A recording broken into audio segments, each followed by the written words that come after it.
Hey there, what's up everybody in Facebook and YouTube land? My name is Sarah and I am the host of Shelter Pets Live. Thank you very much for tuning in to watch my very first broadcast.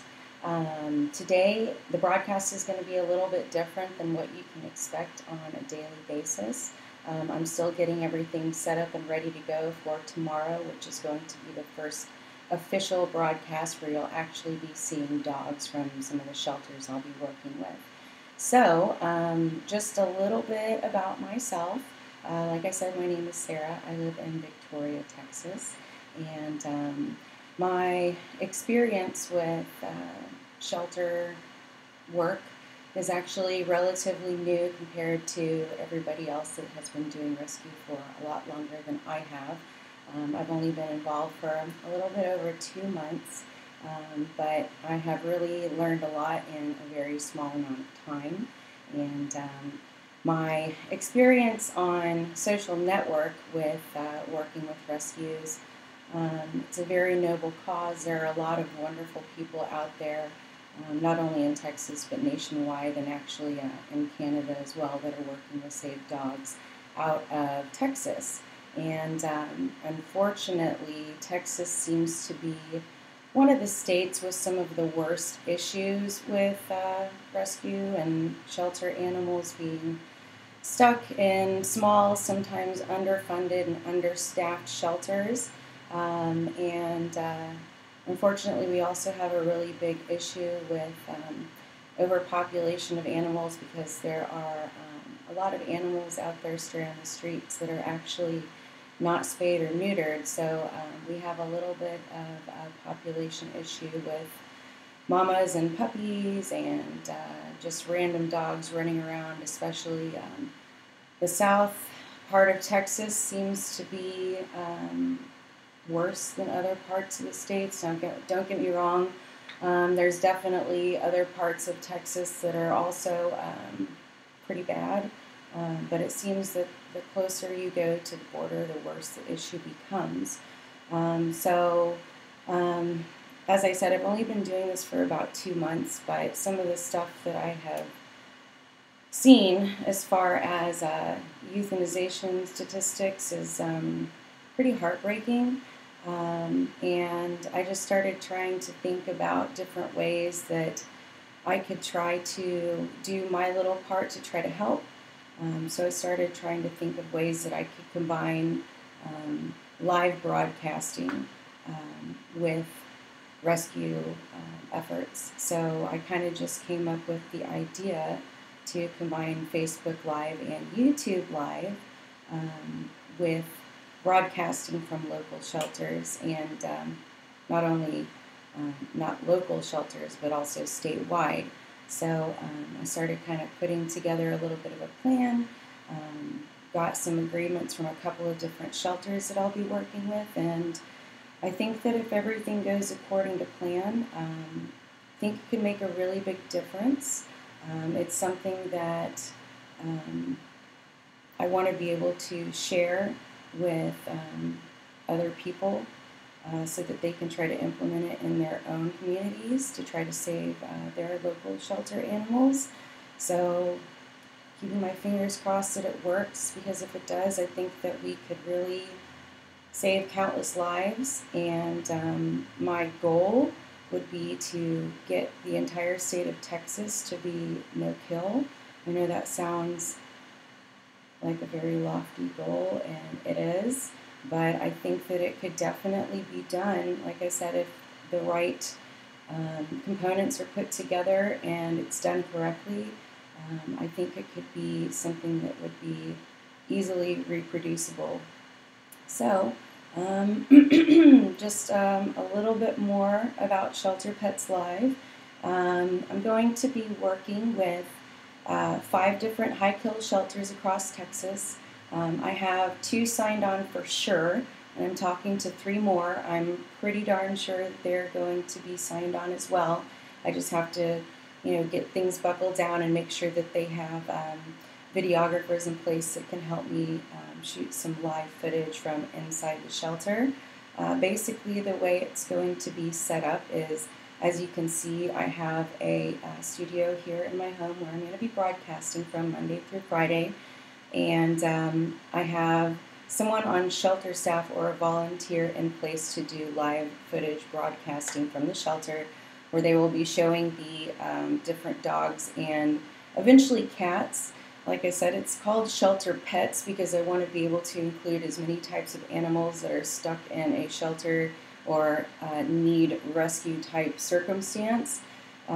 So it's not just inclusive to dogs. However, the dog issue in Texas is really, really terrible right now. Seems like every single shelter is overwhelmed and every rescue is unable to take in more dogs because they are unable to find more fosters, which is another big part of what I want to try to do, is make sure that people that are in the local area of the shelters that I am going to be broadcasting about are also watching and decide if it's the right time for them to be able to step up and submit an application to become a local foster so that rescues can pull more dogs out of the shelter so that that frees up more space. When there's more space, there are less dogs that need to be euthanized. So that is the whole goal, is to try to get more people involved in rescue in any kind of capacity that they possibly can. So the 2 shelters that I'm currently working with are Palm Valley Animal Center in Edinburgh, Texas. They are a really, really amazing organization. However, they take in 35,000 animals per year, and that's about an average of around 100 a day. So that is really, really dire circumstances for a shelter to be able to accommodate that many animals. So I'm trying to offer them a new platform to be able to market adoptable animals out to viewers and rescues in state and out of state that are interested and willing to be able to pull them to find them homes. The other shelter I'm going to be working with is, of course, my local shelter because I obviously want to help my local animals, and it's Victoria Animal Control. I'm going to be actually going by the shelter this afternoon to get everything secured and prepared for tomorrow's broadcast. So you will definitely be seeing the 2 of them tomorrow. I have a couple of other shelters that I'm working with, trying to get them secured, and I do have 3 more. I'm trying to keep it, at least for now, at a maximum of 5 shelters, just because I don't want to overwhelm viewers with too many animals. I need it to be easily digestible for you guys to be able to watch the broadcast without getting, bored to death or thinking, gosh, how long is this going to go on and on and on. But, the really sad thing is, like I said, it is a huge problem here in Texas. So, if I wanted to, I could broadcast 24/7 and never even come close to covering anywhere near the amount of animals that are stuck in shelters. So for now, the broadcast is going to start at around, it'll start at 10 a.m. and it'll go until around 11:30, maybe a little bit longer. I don't want to cut into anyone's lunch hour because then no one's going to want to participate if they have to, give away too much of their little bit of their free time a day that they have to take a moment to themselves. So I'm trying to end the broadcast around 11:30, If I need to go longer, I will. And also, if there are any special circumstances that need to be broadcast about, say there is, a fire at a local rescue, like there was just about a week and a half ago here in Texas, that the shelter caught on fire and they were in immediate need of volunteers to go and help to be able to collect animals and bring any extra kennels that they have, or donate food or beds or whatever the case was. I will, make unscheduled broadcast announcements if I need to, and when I do that, I will probably do like a little advance notice, whether it's a post or a little video saying, hey, tune in 10 minutes because I'm going to have information about this. Being able to cover things like natural disasters, hurricanes, this kind of broadcast would have been great if I had had this set up in time before the recent Hurricane Florence that hit the East Coast, and they were in desperate need of trying to get people to remove the animals from the shelters that were in the path of the storm. This would have been a great way to help people know what they can do to be able to do their share to participate in rescue efforts. So I'm going to try to utilize this to be able to publicize things like that for people that are watching, so that they know how they can help. Another thing is I also will be talking about potentially adding animals. Like I said, I want to cover as many animals as I possibly can, but right now I'm only going to be doing dogs. Eventually I'd like to cover cats as well, because there are a lot of cats in Texas as well, and I don't even want to get into the fact that they are euthanized a lot in very large numbers, sometimes without ever even having the opportunity to get networked online at all. So, eventually I'd like to be able to include cats, and I will. But for now, I'm just going to be focusing on dogs, unless there is something, like I said, that's really, really important that needs to be broadcast out there. I may do, a special broadcast talking about, a shelter that's overwhelmed with, a cat issue or something like that. The way that I personally got into rescue is actually kind of an interesting story. I had been following just one group, and I can't even recall the name of it right now, but I was just following one page on Facebook because I had seen a dog that reminded me of a dog that I had in the past, and so I wanted to follow this particular page in case I ever saw one like him again and I was in a position where I could adopt. And it just so happens that someone in that group shared a photo from another group that is in Corpus Christi area, just about an hour and 15 minutes from where I live.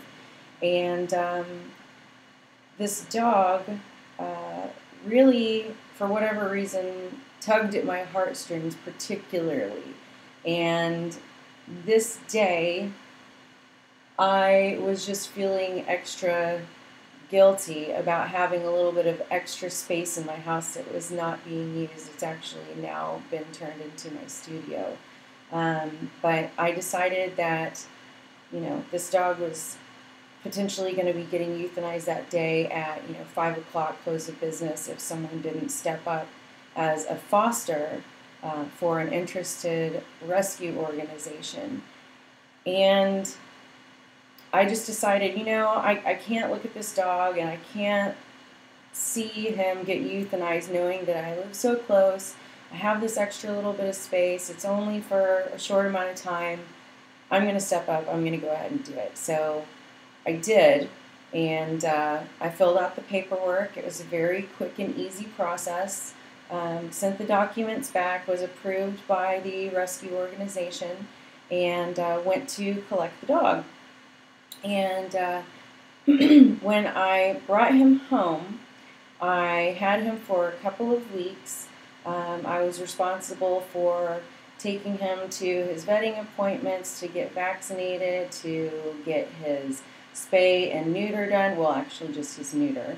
But rescue organizations will actually pay for you to take the animals to get the services performed on their behalf. So I was willing to go ahead and do all that for the dog, and provided them with photos that I took so they could use those on their own website to be able to find him an adopter, which they did, who just so happens to be in the Pacific Northwest right outside of Seattle. And this organization, it's called Three Little Pitties out of Houston, Texas. They are a phenomenal organization.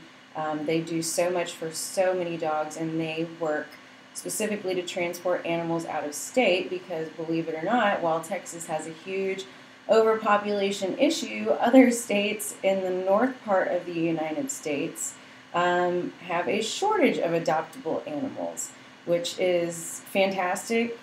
Fantastic. I'm so happy that that is the case, but they need to be able to bring dogs in from other parts of the country.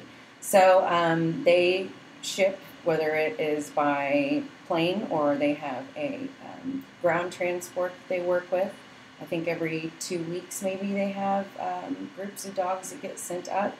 But the dog was sent to his new home, and every once in a while I get little videos and pictures of him happy as can be, enjoying his new life with his mom and his new little brother. And I was just really, really happy that I could just do something for even just one dog. I know it doesn't seem like too terribly much in the grand scheme of things, but if everyone is willing to step up and do one thing for one dog, I mean, think about how many animals can be saved. So fostering is really, really important. It's one of the most important parts of the process, if you ask me. So if you have it in your heart and space in your home and the ability to do so, I would really implore you to apply to be a foster. It's usually a very short-term commitment, and it really makes a lot of difference to the shelters and the animals and the people that you find new loving family members for. One of the most amazing things that I actually saw when I was kind of observing before I actually stepped up to foster was, I can't believe how many people in the United States are just die-hard animal lovers. Die-hard animal lovers. And I was watching a chocolate lab trying to get networked. He was an owner surrender, beautiful dog, a senior. I believe he was probably around 6 or 7.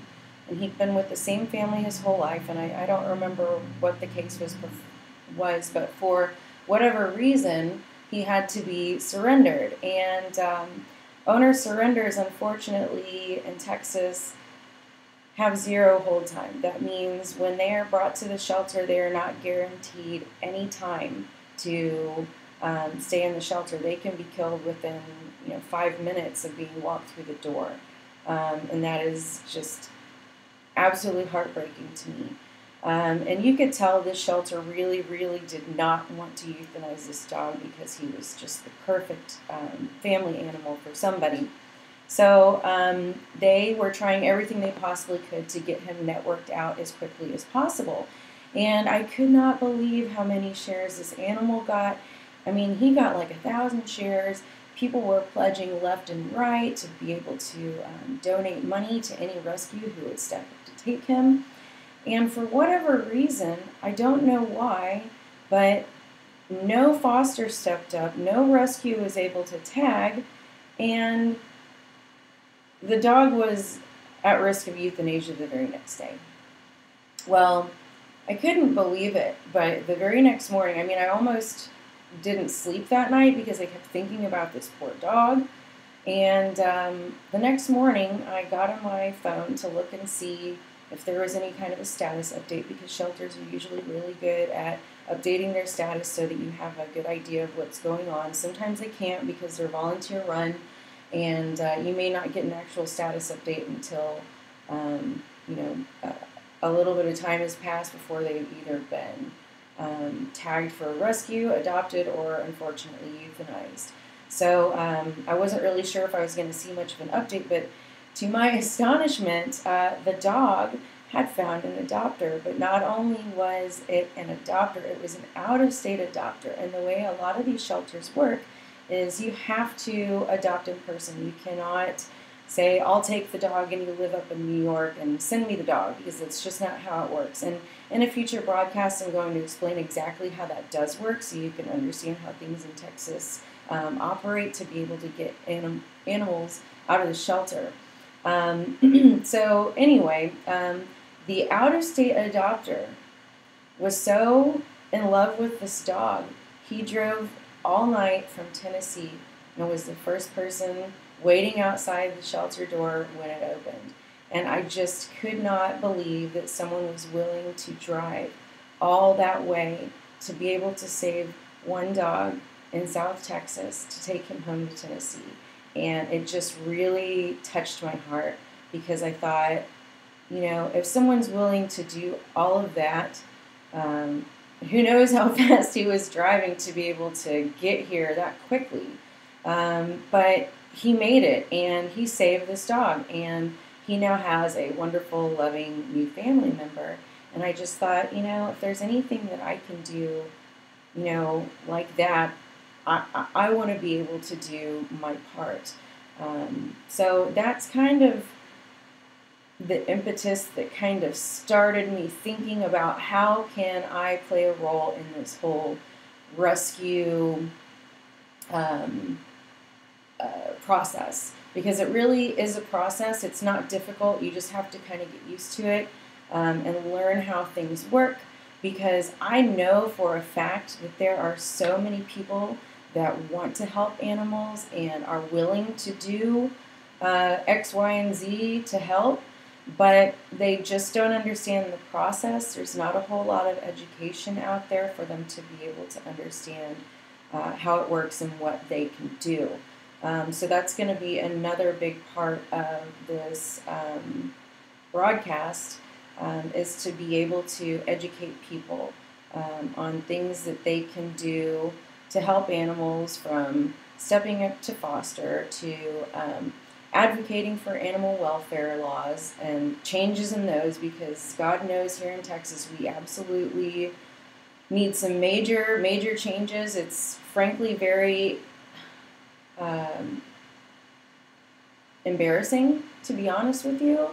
The sad thing is, you know, Texas has a very long-standing history and tradition of animal husbandry.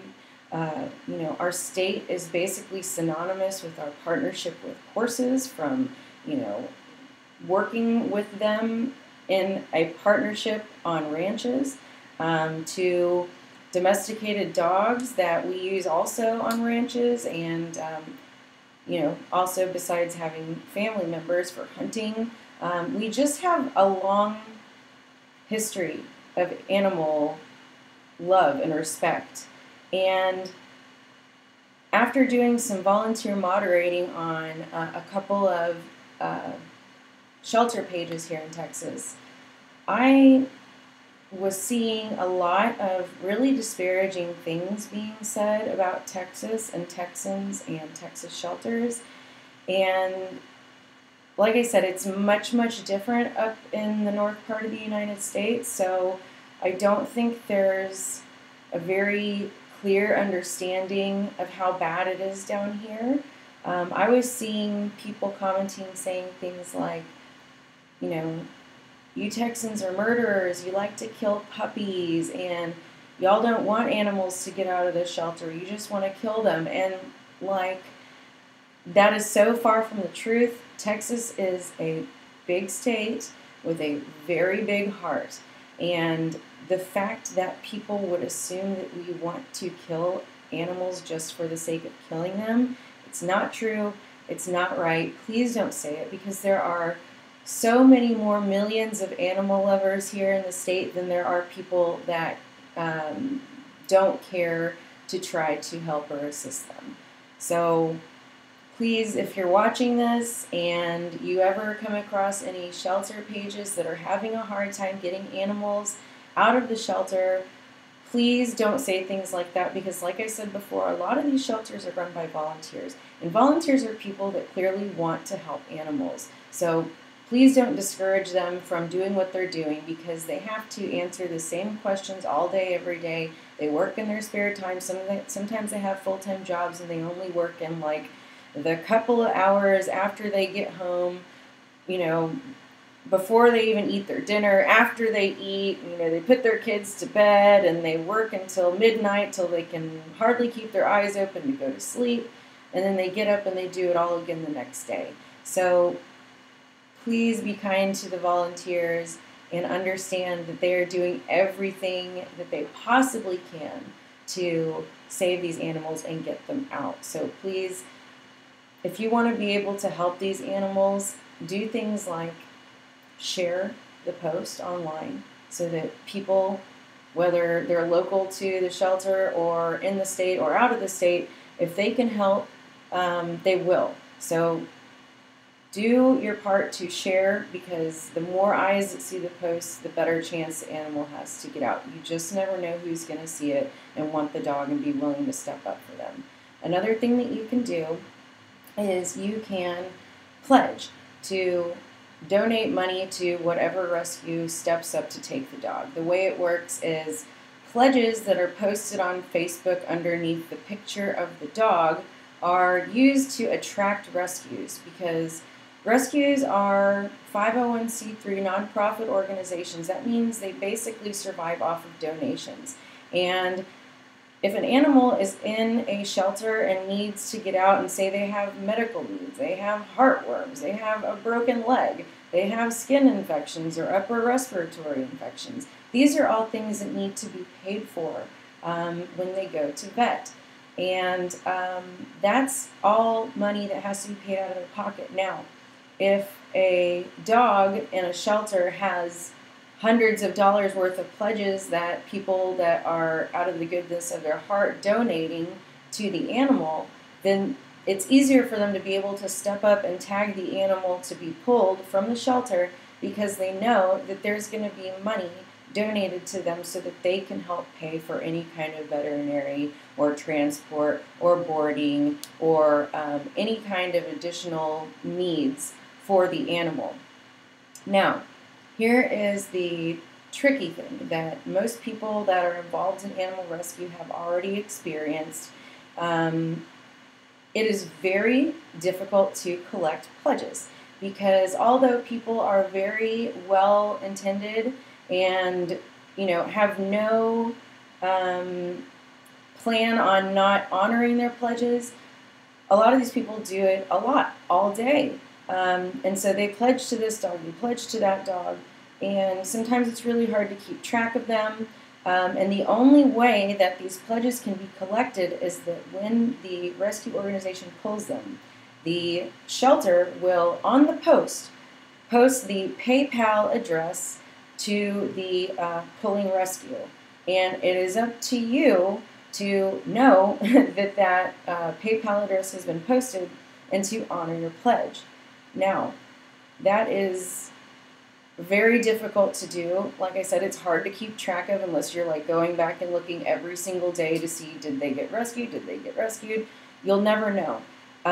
The only other thing that can be done is if the rescue has somebody in the organization that is specifically dedicated to hunting down pledges. And I'm telling you, this is a very time-consuming and exhausting thing for any kind of volunteer to be spending time doing. And that means they literally go and look through the list and see who said, I pledged $5, I pledged $20. That's really hard, because a lot of times they say, I will pledge $5 to the rescue who pulls. Private message me with PayPal and send, they're called freedom photos. And a freedom photo is a picture of the dog actually exiting the shelter facility, so people know that the money is actually going to a dog that is coming out and not just floating around out there and not being used for a dog or that specific dog. So that is really a very time-consuming thing for someone to have to do. So actually, one of the things that I've done is working with a fundraising developer who I'm going to actually have on the show either tomorrow or Wednesday, depending on his availability and his schedule. He's going to come on and he's going to explain with me to you how this pledging platform will work. It's actually used by, I think, over 600 nonprofit organizations to date, so it's very legitimate. The money will be held safely in place until the dog is pulled, and once the reserve is met, the dog will have their funds released to the shelter, or excuse me, the rescue that pulls them. So, like I said, he's going to come on tomorrow and explain how that all works. But just so you can kind of see what it looks like, I'm going to actually show you now what the platform actually looks like. So this is what it looks like.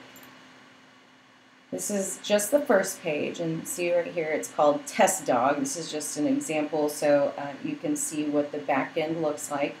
Shelter Pets Easy makes it easy to give.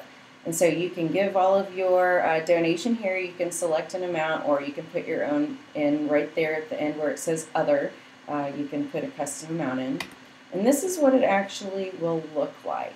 So as you can see, there is what is called a thermometer. So you can see as the money is pledged to the animal, the thermometer will rise. And as I said, there is going to be a reserve set so that when the dog reaches a certain amount, that money will be released to the pulling rescue organization.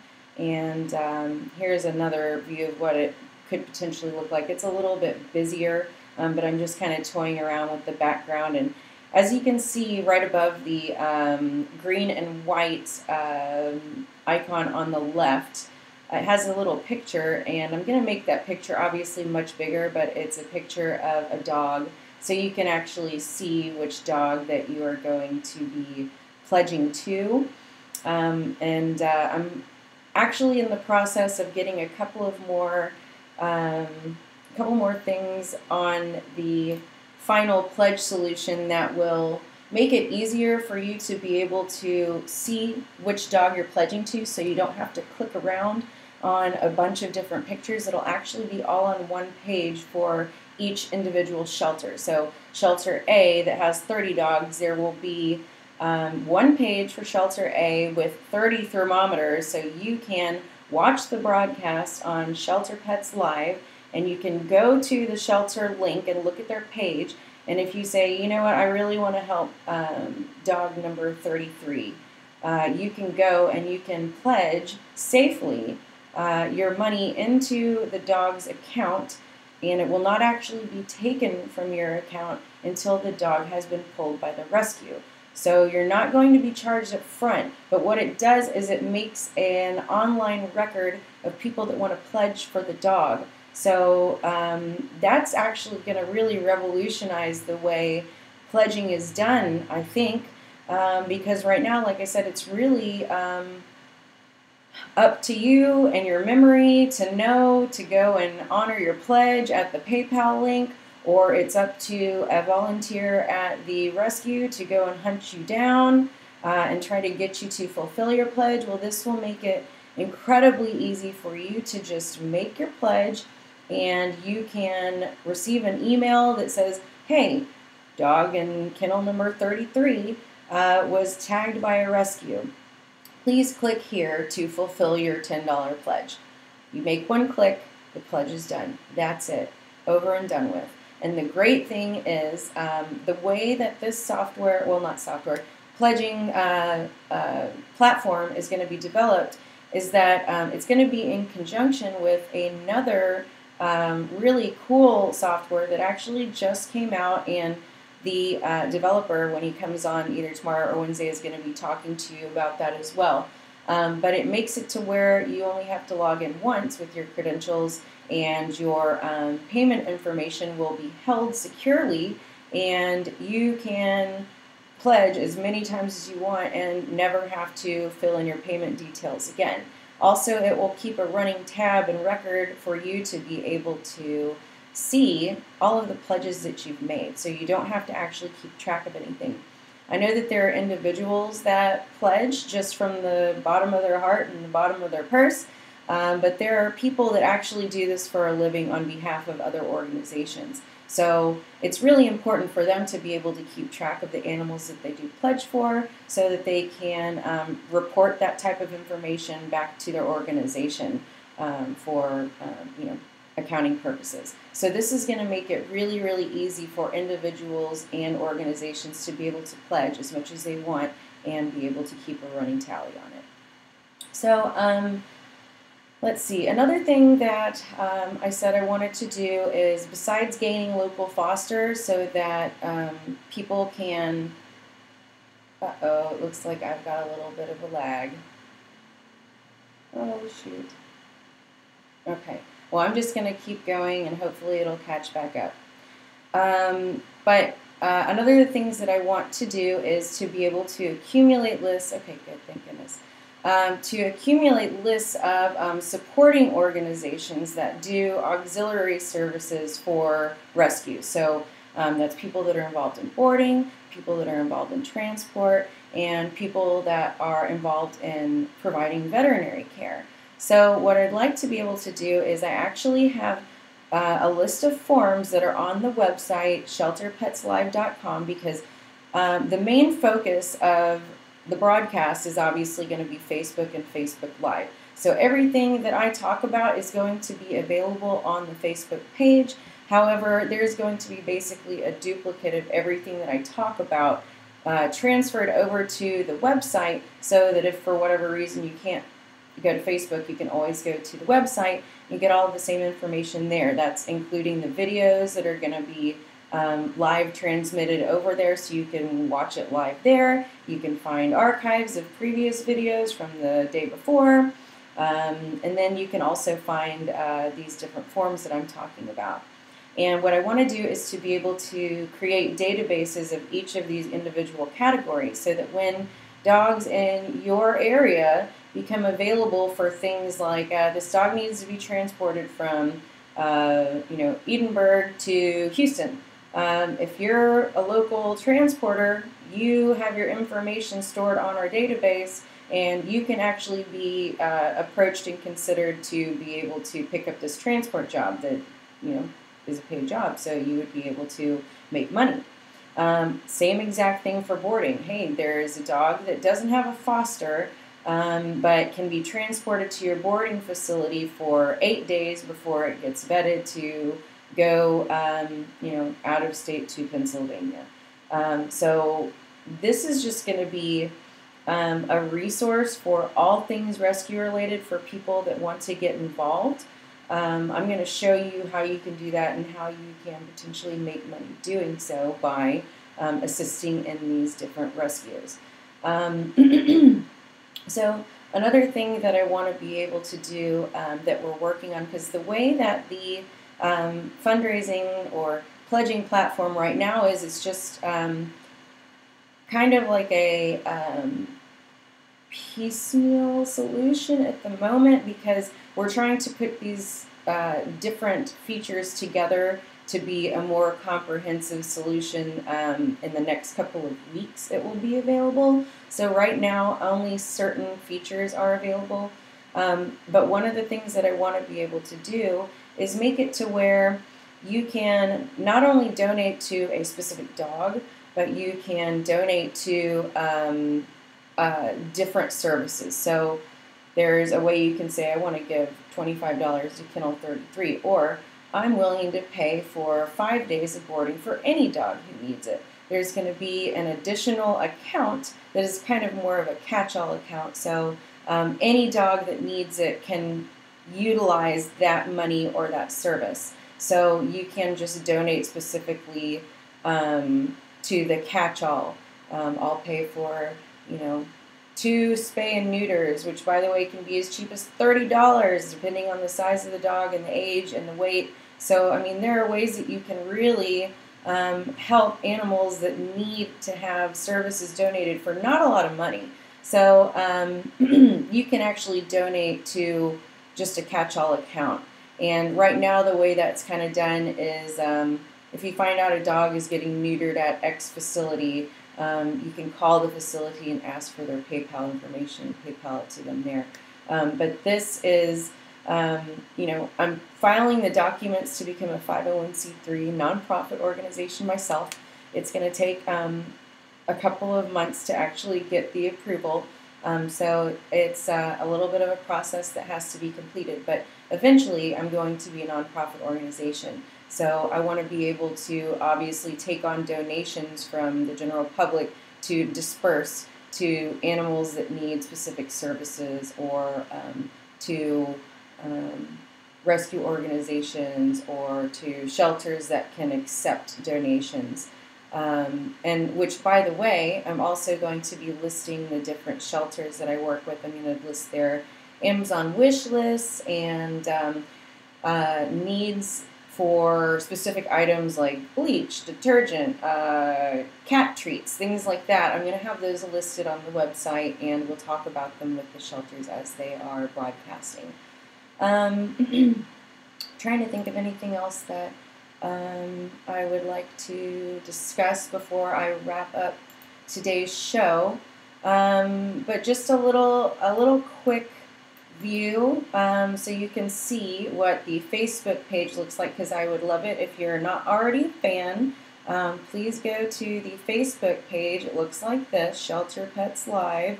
I think the exact web address is facebook.com/shelterpetslive. And if you go here, you can obviously follow so you get notified of the daily broadcasts at 10 a.m. And then also the Shelter Pets Live website. I'm going to show you what that looks like as well. And unfortunately, it's just a picture right now of the front page, and I have to figure out how to make this scroll. But this is what it looks like. And yeah, so please go and check out the website. Get accustomed to it. Kind of click around, see what there is, because there is a lot of information there. I think it'll be pretty helpful to be able to become a resource for all things rescue related. And other than that, it looks like I'm getting a little bit of a lag again. There it kind of catches up. I hope that's not going to be a daily issue, but I almost didn't come on today because I was not sure how to get my settings right on this platform that I'm using to broadcast, and it just was not working.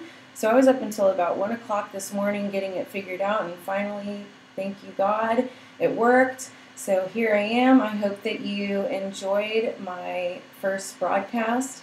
Like I said, tomorrow will be the first broadcast featuring an interview and actually showing dogs from 1 or 2 of the shelters I'm working with while I get the rest of them secured for the rest of the week.